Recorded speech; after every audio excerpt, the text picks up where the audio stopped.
Gold, trusted gold buyers. మీరు తాకట్టు పెట్టిన బంగారాన్ని విడిపించి ఈ రోజు ఉన్న మార్కెట్ ధరకు కొనబడను. హలో, ఏంటి? టాయిలెట్ కి వెళ్ళాలి. వెళ్ళు. బాంబ్ తో ఎలా వెళ్ళను?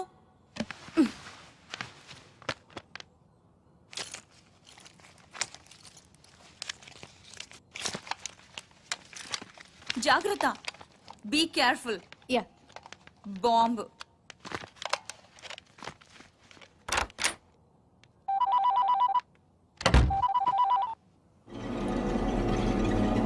అవును. Very good. సరే, నేను ఇక్కడ ఉన్నట్టు నువ్వు ఎవరికి చెప్పక, అర్థమైందా?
ఎప్పుడు పారిపోను.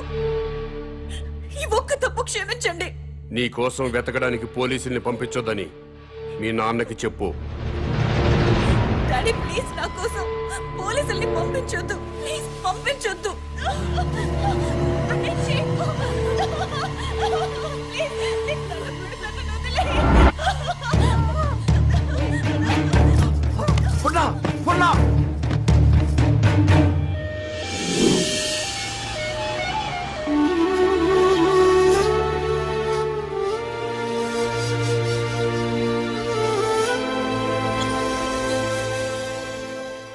వాడి డిమాండ్స్ ఏమిటో తెలిసిన తర్వాత మూవ్ అవుదాం. అప్పటి వరకు అమ్మాయిని గురించి వెతకటం మానేయండి. అలాగే సార్. కూతురు కిడ్నాప్ అయిందన్న ఆందోళనతో సీఎం గారు అలా చెప్పుంటారు. కనీసం కామన్ మ్యాన్ అనేవాడు ఎవడో తెలుసుకోవటం మన డ్యూటీ. వాడిని ఫాలో అవ్వండియ్యా. ముఖ్యమంత్రి గారమ్మాయి కిడ్నాప్ ఉదంతం రాష్ట్ర రాజకీయాలని కుదిపేస్తోంది. కిడ్నాపర్ ని పట్టుకోలేకపోవడం సిగ్గుచేటని ప్రతిపక్షాలు దుమ్మెత్తిపోస్తున్నాయి. ఈ విషయం గురించి చర్చించడానికి మంత్రి లోకేశ్వరరావు, ప్రతిపక్ష నాయకుడు జానకిరాం లైవ్ లో సిద్ధంగా ఉన్నారు. మంత్రి గారు నమస్తే. నమస్తే. చెప్పు దీప్తి. ముఖ్యమంత్రి గారి కూతురి కిడ్నాప్ గురించి మీతో మాట్లాడడానికి ప్రతిపక్ష నాయకులు జానకిరాం ఫోన్ లైన్ లో సిద్ధంగా ఉన్నారు. ఏం మాట్లాడతాడంట?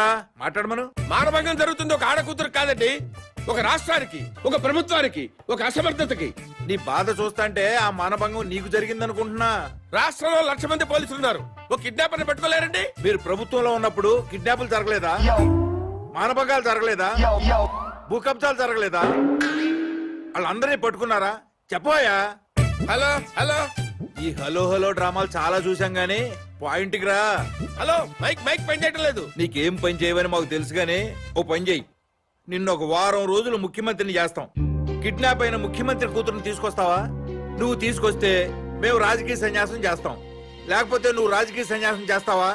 చెప్పు. చేస్తాను. నన్ను ముఖ్యమంత్రి చేయండి. నువ్వు కూడా సీఎం అయిపోదామనే ఏంటి ఎలసలు గెలకుండానే 24 గంటల కల్లా గంటలో అమ్మాయి నేను ఇక్కడ తీసుకొస్తాను. లేకపోతే నా రాజకీయ జీవితానికి కరెంట్ ఇప్పుడే పోవాలా? అమ్మ టైం అంటూ లేదురా, ఎప్పుడు తీసేస్తున్నారు. ఏ ప్రభుత్వం అయినా కావాలని పవర్ కట్ చేయదు బ్రదర్. రాష్ట్రంలో అందరి అవసరాలు తీర్చాలి కదా. పవర్ ఉన్నంతలో రైతులకు ఇవ్వాలి, ఇండస్ట్రీలకు ఇవ్వాలి, గ్రామాలకు అందించాలి. కాబట్టి కరెంటు పోయినప్పుడల్లా ప్రభుత్వాన్ని తిట్టుకోవడం కరెక్ట్ కాదు బ్రదర్. Good night.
మొత్తం పవర్ కట్ చేశారు కదా? అవును సార్. మరి సెంటర్ లో ఉన్న మంత్రి గారింటికి పవర్ ఎందుకు కట్ చేయలేదు? కట్ చేసాం సార్, బట్ మంత్రి గారింటికి జనరేటర్ ఉంది.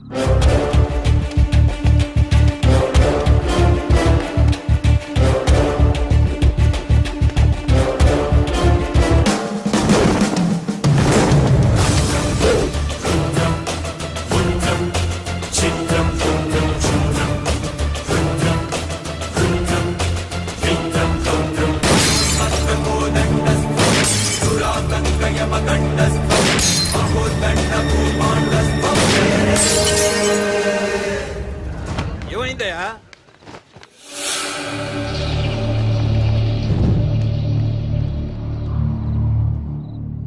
ఎవడండి వీడు? చీఫ్ మినిస్టర్ కూతుర్ని కిడ్నాప్ చేసింది వీడే.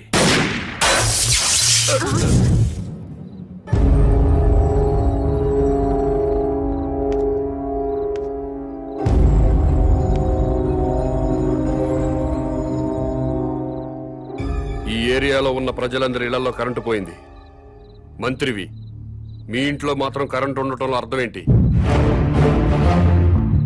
ఈ 2 గంటలు ప్రజలు కరెంటు లేక అవస్థలు పడుతున్నప్పుడు మంత్రివి, మీ ఇంట్లో మాత్రం పవర్ కట్ లేకుండా ఎంజాయ్ చేయడం న్యాయమేనా? మా ఇంటికి అక్రమ కనెక్షన్ ఏమీ లేదు. జనరేటర్ అధికారులే పెట్టారు. మంత్రివి, మీ ఇంట్లో జనరేటర్ పెట్టినప్పుడు నిన్ను ఎమ్మెల్యేగా గెలిపించిన ప్రజల ఇళ్లలో ఎందుకు జనరేటర్స్ పెట్టలేదు? ఏ, మీరు ప్రజల కంటే గొప్పవాళ్ళా? మీరు ఎప్పుడు పడితే అప్పుడు కరెంటు కట్ చేసినా ప్రజలు ప్రభుత్వానికి సహకరిస్తున్నారు. కరెంటు పోయి మళ్ళీ వచ్చేదాకా చెమటలు కక్కుకుంటూ అవస్థలు పడుతున్నారు. మరి మీరెందుకు కరెంటు పోయినప్పుడు ప్రజల్లాగా అవస్థలు పట్టలేదు? ప్రజలకి పవర్ కట్ చేస్తూ మీ నాయకులు మాత్రం జనరేటర్స్ తో, ఏసీలు, ఫ్రిడ్జ్లతో ఎంజాయ్ చేయడం తప్పా కాదా? ఎస్, తప్పే.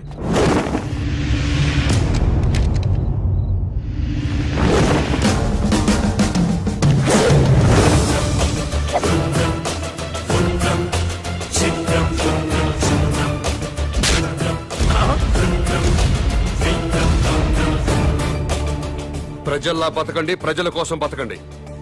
ప్రజలు నవ్వినప్పుడే మీరు నవ్వండి, ఏడ్చినప్పుడు మీరు ఏడవండి. ప్రజలు బాధలు పడుతున్నప్పుడు ఆ బాధలు పంచుకుంటూ సేవ చేసినప్పుడే ప్రజాసేవకి అర్థం సార్.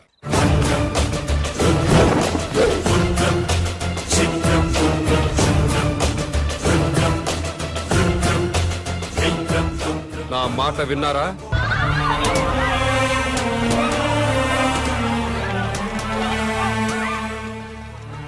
నా మనవడు సార్, నా మనవడు బస్తీలో కార్పొరేషన్ పైపుల్లో వచ్చే మంచినీళ్లు తాగి చచ్చిపోయాడు సార్.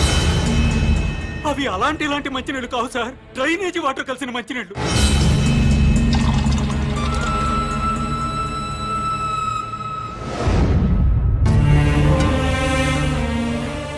పొద్దున్నే పెద్దవాళ్ళు బాత్రూమ్లకి టాయిలెట్లకి వెళ్తే ఆ పైపుల్లో వచ్చే చండాలమంతా మేము తాగే మంచినీళ్ల పైపుల్లో కలుస్తున్నాయంటే ఎంత దుర్మార్గమో చూడండి సార్. ఎన్నిసార్లు చెప్పినా అధికారులు పట్టించుకోవట్లేదు సార్. ఈ విషయం మంత్రి గారికి చెప్పడానికి వెళ్తే అపాయింట్మెంట్ కూడా ఇవ్వలేదు సార్ మాకు. మంత్రి గారి ఇంట్లో కూర్చొని తీరిగ్గా క్రికెట్ మ్యాచ్ చూసుకుంటున్నారు సార్.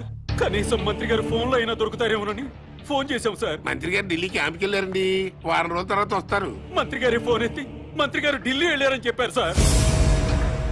ఏం చేయాలో తెలియక అధికారులను నిలదీద్దామని వాటర్ బోర్డు ఆఫీస్కి వెళ్ళాం సార్.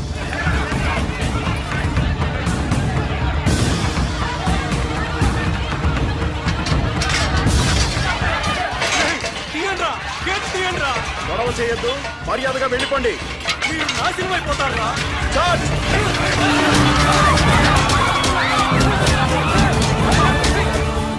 చనిపోయిన పిల్లాడు శవాన్ని కూడా కొట్టారు సార్.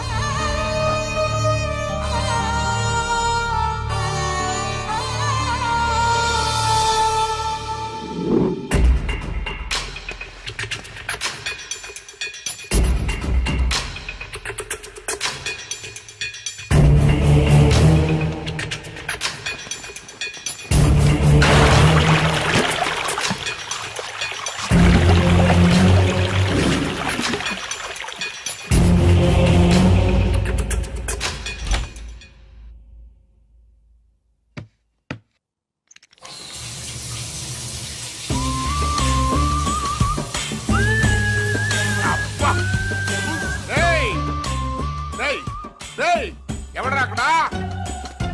ఈ బాత్రూమ్ లో నీళ్ళేంట్రా? అబ్బా, వాసన వచ్చేస్తున్నాయి. ట్యాంక్ చెక్ చేయండి రా.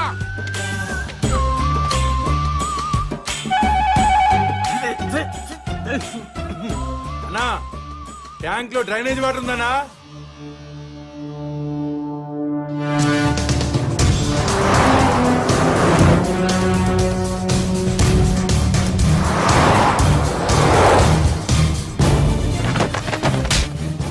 మంత్రి గారి వాటర్ ట్యాంక్ లో డ్రైనేజ్ కలుస్తుంటే చెక్ చేసుకోవద్దురా. మంత్రి గారు అబ్బాయి సార్.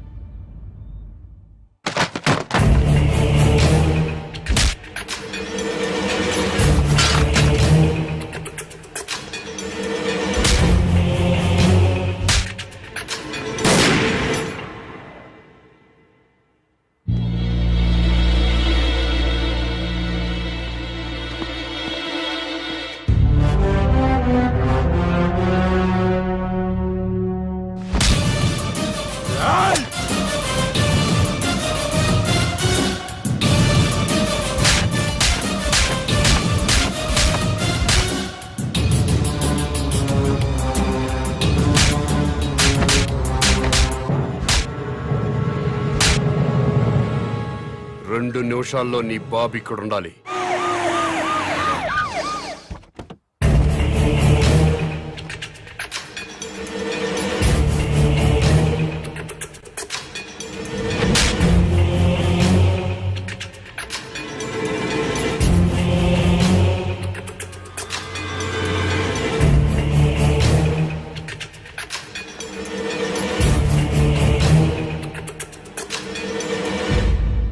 ఏం జరిగింది నాన్న?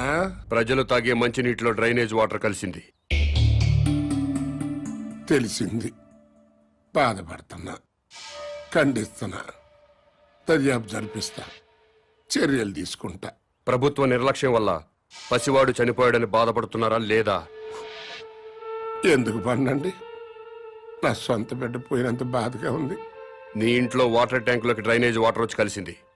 ఆ నీళ్లు మీ ఒంటి మీద పడితేనే మీ మనుషులు ప్రభుత్వ ఉద్యోగులపై దాడి చేశారు. అవే నీళ్లు తాగి ఈ ప్రజలు చనిపోతే మీ మనుషులు ఎందుకు స్పందించలేదు? ప్రజలు బాధపడుతుంటే మీరు స్పందించలేదు, కానీ మీకు బాధ వచ్చినప్పుడు మాత్రం వెంటనే ఎందుకు స్పందించారు? తప్ప కాదా? తప్ప కాదా? తప్పే.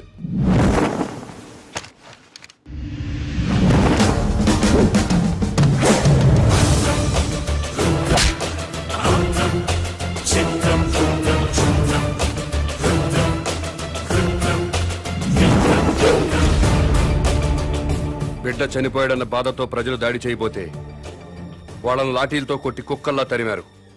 తప్పులేదు, లా అండ్ ఆర్డర్ మెయింటైన్ చేయాల్సిందే. మరి మంత్రి గారి కొడుకు వాళ్ళ మనుషులు దాడి చేస్తుంటే ఎందుకు మీరు లాఠీ చార్జ్ చేయలేదు? తప్పా కాదా? తప్పా కాదా? తప్పే సార్, బట్ మేము డ్యూటీ ప్రజల కోసం చేయట్లేదు, ఎమ్మెల్యేల కోసం, మంత్రుల కోసం చేస్తున్నాం. వాళ్ళు ఏం చెప్తే అదే చేస్తున్నాం. ఎందుకంటే వాళ్ళకి నచ్చిన పోలీసుల్ని వాళ్ళ నియోజకవర్గం స్టేషన్స్ కి ట్రాన్స్ఫర్ చేయించుకుంటారు. అందుకే వాళ్ళు ఏ వెధవ పనులు చేయమన్నా సిగ్గుపడకుండా చేస్తున్నాం. మమ్మల్ని కూడా చెప్పుతో కొడతారో ఉమ్మేస్తారో మీ ఇష్టం. ఎవడో అధికారంలోకి వస్తే వాడు పోలీసులతో ఫుట్బాల్ ఆడుకోవడం తప్పా కాదా? తప్పి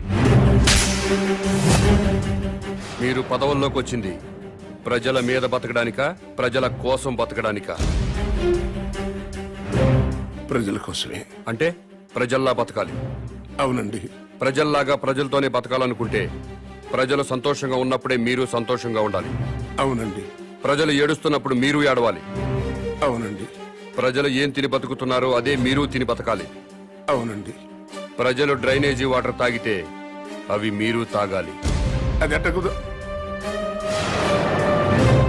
రండి, ప్రజల్లా బతుకుదురు గాని.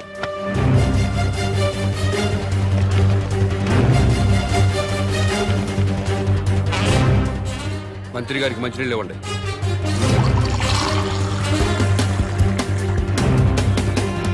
తాగు. నేను తాగలేదు, నువ్వు తాగలేవా? తాగు తాగు. రోజు మేము తాగేది అయ్యే. తాగు తాగు.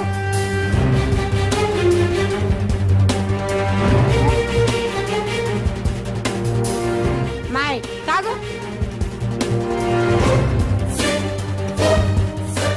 తాగమంటే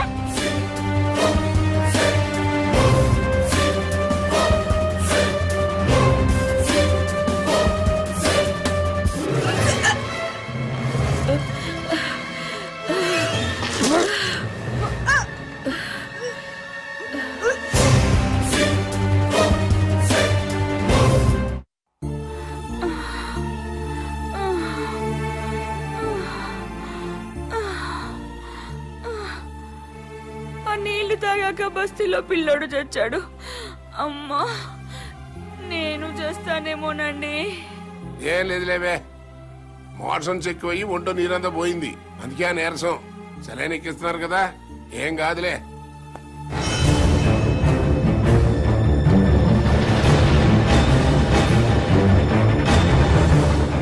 ఏంటిది? ఇటు ఇళ్లలోకి తోసుకొచ్చేటివేనా? మీ ఇళ్లలోకి మేము టెస్ట్ అనుకుంటారా? ఏమనంటే ప్రెస్. మా ప్రైవేట్ జీతాలు ఉండవు. ఉండవు. ఏ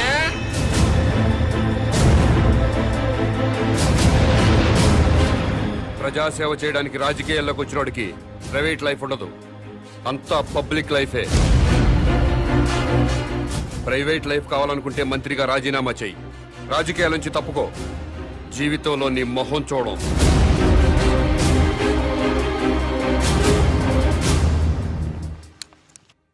రాని రాని, ఆపు ఆపు ఆపు ఆపు.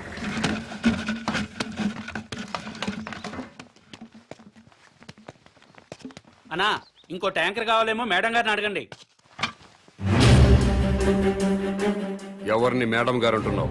మంత్రి గారి భార్యనండి. బస్తీలో మంచినీళ్లు సప్లై చేసేటప్పుడు బస్తీలో ఉన్న ఆడవాళ్లను ఇలాగే మేడం గారిని గౌరవంగా పిలుస్తావా? ఇలాగే గౌరవంగా పిలుస్తావా అని అడుగుతున్నాను. మీకే చెప్పేది, దున్నపోతలో ఉన్నారు. ఓన్ తోసుకురాపోతే లైన్ లో రావట్లేదా? ముందుకు వచ్చారంటే మొహం బయలుది. వెళ్ళు.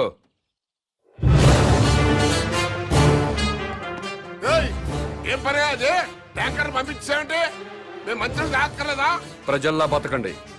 ఆహా, అది ఎలాగో తమరే సెలవే ఉండే. బస్తీకి వెళ్ళండి, ట్యాంకర్లు వస్తాయి.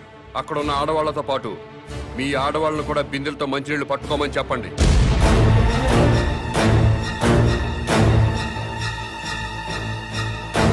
నేను మంత్రి గారి భార్యనండి. బస్తీ ఆడవాళ్ళతో కలిసి మంచిళ్ళ కోసం బిందె పట్టుకొని క్యూలో నిలబడాలా? లేబర్ కి మనకి తేడా లేదా డాడీ? వాళ్ళు ప్రజలమ్మా. ఆ మాట వాళ్ళని అనలేం కదా. ఎందుకు అడగకూడదు? వాళ్ళేమైనా మన ఊరికే ఓట్లు వేశారా? కోట్ల రూపాయలు కుమ్మరించాం. 75 లక్షల రూపాయల బ్రాండీలు విస్కీలు తాగి ఓట్లేశారు. ఊరికే వేశారా?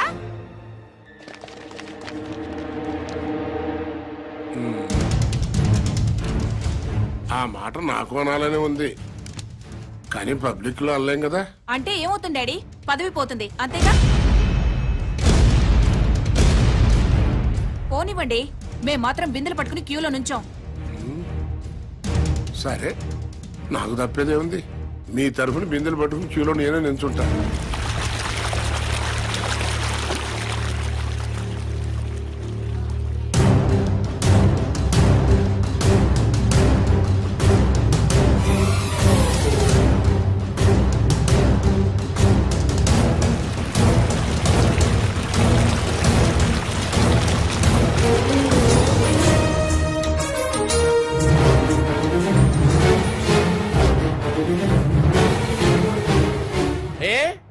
బిందెలతో నిలబడి లైన్లో నీళ్లు పట్టుకోవడానికి ఎందుకు బాధపడుతున్నారు? అధికారంలో ఉన్న వాళ్ళ భార్యలు ప్రజల కంటే గొప్పోళ్ళా? బిందెలతో నీళ్లు పట్టుకోలేరా? ఈ ఒక్క మంత్రి గారి భార్య కాదు, అందరి మంత్రుల భార్యలు ఇలాగే లైన్లో నిలబడి బిందెలతో నీళ్లు పట్టుకోవాలి. అప్పుడే ప్రజాస్వామ్యం బతుకుతుందని నేను మీకు మనవి చేస్తున్నాను.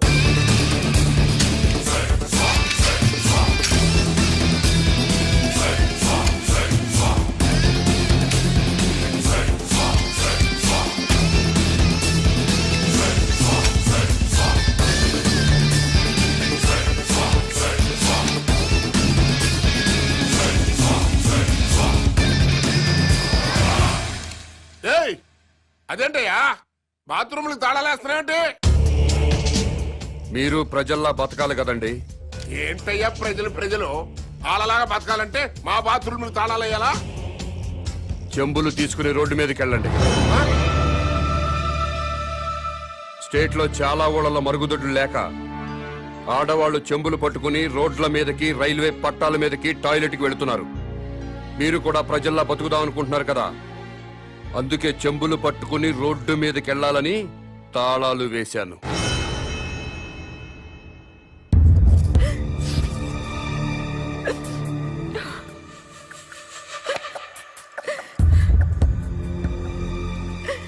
ఇంతకంటే చచ్చిపోవడం నయం. ఏంటి డాడీ ఇది? మినిస్టర్ గా మీరేం చేయలేరా? ప్రజల్లాగానే మనము బతకాలంటున్నాడు కదమ్మా. ప్రజలంతా చికెన్ గునియాతో బాధపడుతున్నారు, మనం కూడా చికెన్ గునియా తెచ్చుకోవాలా? లవ్ పేరు చెప్పి ఆడపిల్లల మీద యాసిడ్ పోసి చంపుతున్నారు, మనము చంపాలా? ఆర్గ్యుమెంట్ వద్దమ్మా. ఈ సమస్యకి ఒక్కటే పరిష్కారం. మనం జనంతో పాటు చెంబుట్టుకుని రోడ్డు మీదకి వెళ్ళకూడదు అనుకుంటే నేను ఎమ్మెల్యేకి రాజీనామా చేయాలి, మంత్రి పదవికి రాజీనామా చేయాలి. అసలు టోటల్ గా నేను రాజకీయ సన్యాసమే చేసేయాలి. అభిమానం ముఖ్యమో అధికారం ముఖ్యమో మీరే నిర్ణయించండి.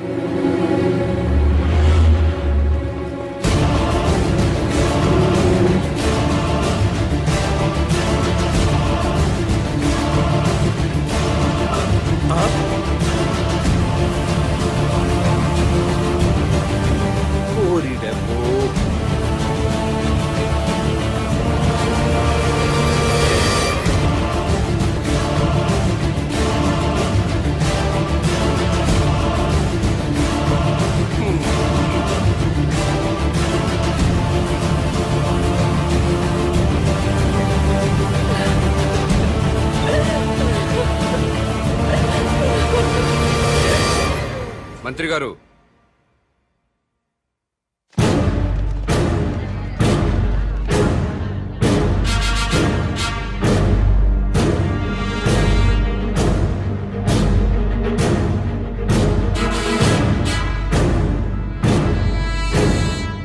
కన్నీళ్లు మంత్రుల కుటుంబాలకే కాదండి, మా ఊరు ప్రజలకు కూడా ఉంటాయి,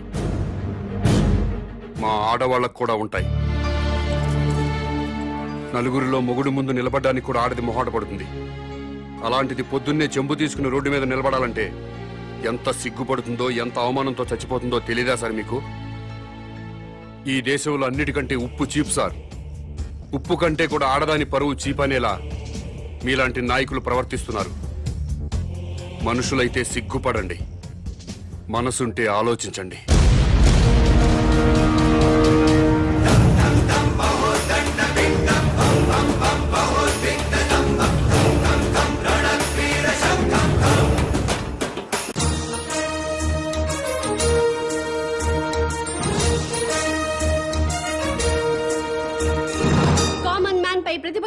విరుచుకుపడ్డారు.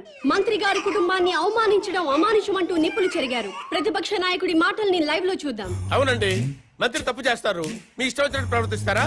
మంత్రి ఫ్యామిలీ ఏం పాపం చేసింది? వాళ్ళని రోడ్డు ఎక్కి అవమానిస్తారా? బాత్రూమ్లకు తాళాలు వేస్తారా? ఆ గవర్నమెంట్ తప్పు చేయదా?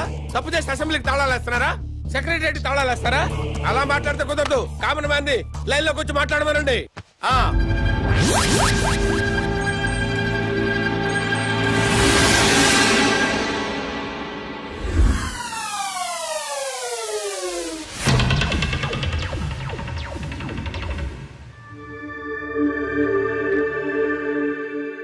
జానకిరామ్ గారు, మీరు ఇప్పుడు ఏ పార్టీలో ఉన్నారు? మాతృదేశం పార్టీలో అండి. ఎలక్షన్ టైంలో ఈ పార్టీని వదిలి ఇంకో పార్టీలోకి వెళ్ళినట్టున్నారు. అవునండి, ఏ పార్టీ సార్ అది? స్టార్ పార్టీలోకి జంప్ అయ్యాను సార్. దేనికి మారారు సార్? ఆ పార్టీ అధినేతకి ప్రజాబలం ఉంది, యూత్ బలం ఉంది, కొత్త పార్టీ. పైగా నేను సీనియర్ మోస్ట్ మెంబర్ ని, మినిస్టర్ కొట్టే అవకాశం కూడా ఉంది. అధికారంలోకి డెఫినెట్ గా వస్తుందని నమ్మకంతో చేరాను సార్. స్టార్ పార్టీలో జాయిన్ అయినప్పుడు ఆ పార్టీని, ఆ పార్టీ అధ్యక్షుడిని ఏదో పొగిడినట్టున్నారు. ఎస్, పొగిడాను. స్టార్ పార్టీలో సామాజిక న్యాయం ఉంది, అవినీతిపై పోరాటం ఉంది, ప్రజలపై ఆరాటం ఉంది.